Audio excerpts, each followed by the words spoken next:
ഒരിക്കലും ഒരു രണ്ടാം സ്ഥാനക്കാരനെ ജനങ്ങൾ ഓർത്തു വെക്കില്ല, ജനങ്ങൾ പാടി പുകഴ്ത്തില്ല, ജനങ്ങൾ പ്രശംസിക്കില്ല, ആ പേര് പോലും പറയില്ല. ഒന്നെങ്കിൽ വിന്നർ ആയിരിക്കണം, അല്ലെങ്കിൽ ഇതുപോലെ പണപ്പെട്ടിയുമായി പുറത്തു പോകണം എന്നാണ് നമ്മുടെ സായിയുടെ അഭിപ്രായം.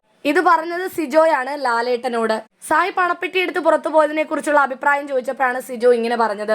സായി എന്നോട് നേരത്തെ പറയുമായിരുന്നു, ആരാണോ വിന്നർ അവരുടെ പേരും അതുപോലെ ഇതുപോലെ പണപ്പെട്ടിയൊക്കെ എടുത്തുകൊണ്ട് ആരാണോ പോകുന്നത് അവരുടെ പേരും മാത്രമേ ആൾക്കാർ പറയുള്ളൂ, ആൾക്കാർ ഓർത്തിരിക്കുകയുള്ളൂ.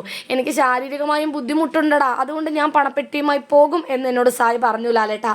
പക്ഷെ ഞാൻ അവനോട് പറഞ്ഞിരുന്നു, നോക്കാം നമുക്ക് എത്ര രൂപയാകും, എത്ര രൂപ വരെ അവർ കൂട്ടി വെക്കുമെന്നൊക്കെ നോക്കാം. ആ സമയത്ത് ബാക്കിയുള്ളവർ എന്തൊക്കെയാണ് പറയുന്നത്, ആവശ്യക്കാർ വേറെ ആരെങ്കിലും ഉണ്ടോ, അവരുടെ ഭാഗത്ത് അവരുടെ അഭിപ്രായം എന്താണെന്നൊക്കെ കേട്ടിട്ട് നമുക്ക് തീരുമാനിക്കാമെന്ന് ഞാൻ സായിയോട് പറഞ്ഞിരുന്നു. അവൻ ഒരിക്കലും ഈ ഒരു 5 ലക്ഷവും എടുത്തുകൊണ്ട് പുറത്തേക്ക് പോകുമെന്ന് ഞാൻ വിചാരിച്ചില്ല.